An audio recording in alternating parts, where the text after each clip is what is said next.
आज गणतंत्र दिवस की पूर्व संध्या में सबको हमारे महापर्व लोहड़ी जी की शुभकामनाएं। और आज मंच में आसीन बहुत ही सम्मानित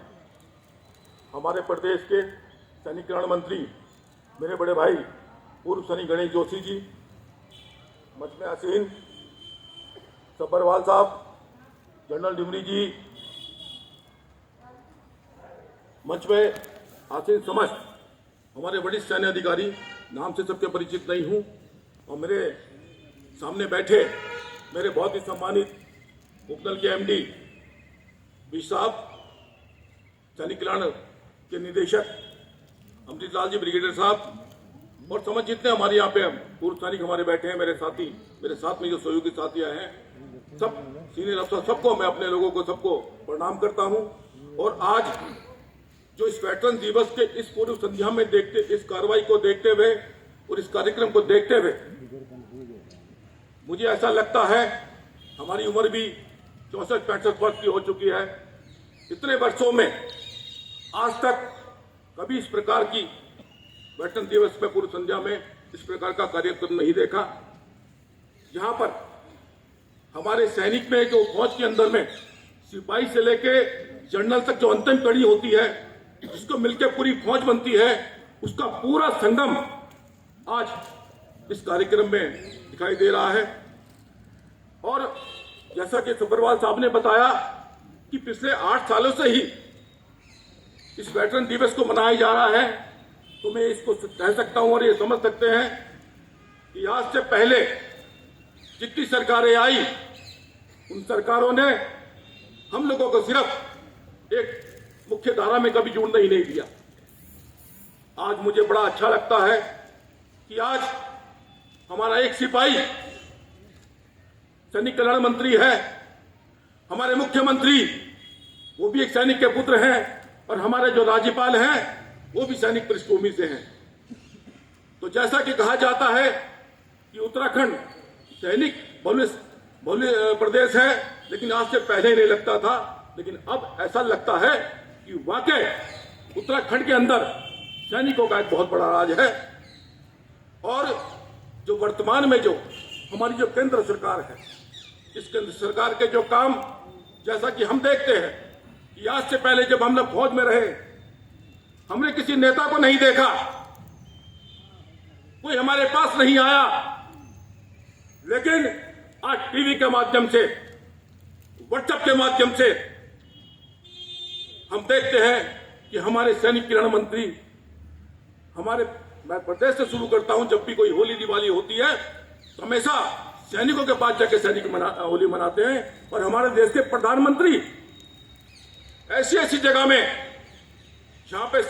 सैनिक को भी जाना बड़ा मुश्किल होता है एल्टीट्यूड में, वहां पर जाकर सैनिकों के साथ होली दिवाली और पर्व मनाते हैं। तब ऐसा लगता है कि भारत के अंदर सैनिकों को भी सम्मान मिल रहा है। अब क्योंकि मुझे समय कम मिला है, मैं सैनिकों के लिए एक बात कहता हूं, वो बात मैं दोबारा भी यहां दोहराना चाहता हूं कि सैनिक जब बॉर्डर में होता है, चाहे सियाचिन बॉर्डर में हो, चाहे कारगिल जैसी लड़ाई में हो, चाहे आतंकवाद की गतिविधियों से जूझ रहा हो, वहां पर तो वो एक लड़ाई करता है, देश की रक्षा करता है। लेकिन जब कोई सैनिक शहीद हो जाता है, आपने देखा होगा पुलवामा में हमारे 40 सैनिक शहीद हो गए, मैयार में हमारे सैनिक शहीद हुए, और शहीद होने के बाद वो इतना बड़ा काम कर जाता है हिंदुस्तान के कोने कोने में, चाहे गांव का इलाका हो, चाहे शहर का इलाका हो, सारे देश के सभी लोग भारत मां की जिंदा,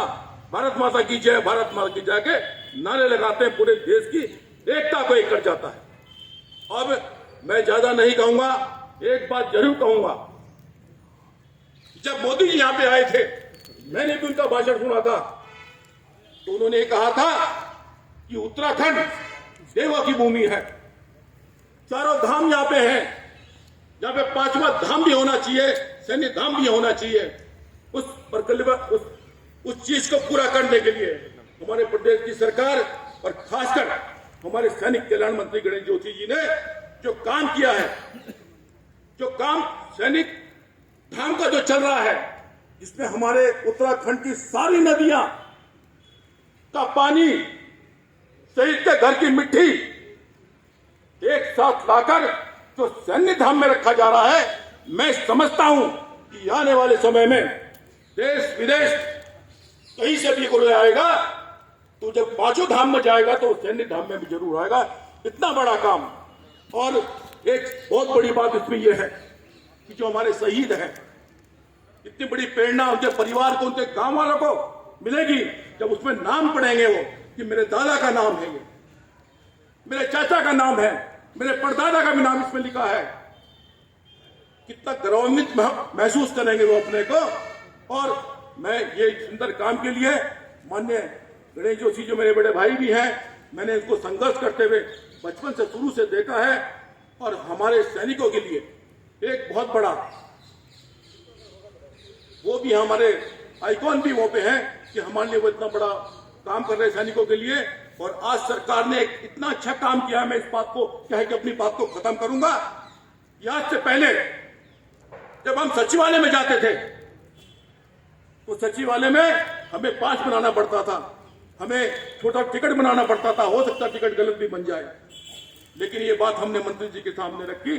और सरकार ने यह आदेश करा कि सैनिक का जो कार्ड है उस कार्ड को देख के सचिवालय में प्रवेश कर सकता है। ऐसी ऐसी योजनाएं आने वाले समय बनेगी। मैं ज्यादा नहीं कह सकता क्योंकि मुझे भी यहां से इशारा हो रहा है कि अपनी बात को सूक्ष्म रूप में रखे। मैं पुनः गणतंत्र दिवस की पूर्व संध्या में सबको मैं हार्दिक अभिनंदन करता हूं, सबको धन्यवाद करता हूं, नमन करता हूं और लोहड़ी की बहुत बहुत शुभकामनाएं। धन्यवाद। जय हिंद, जय भारत।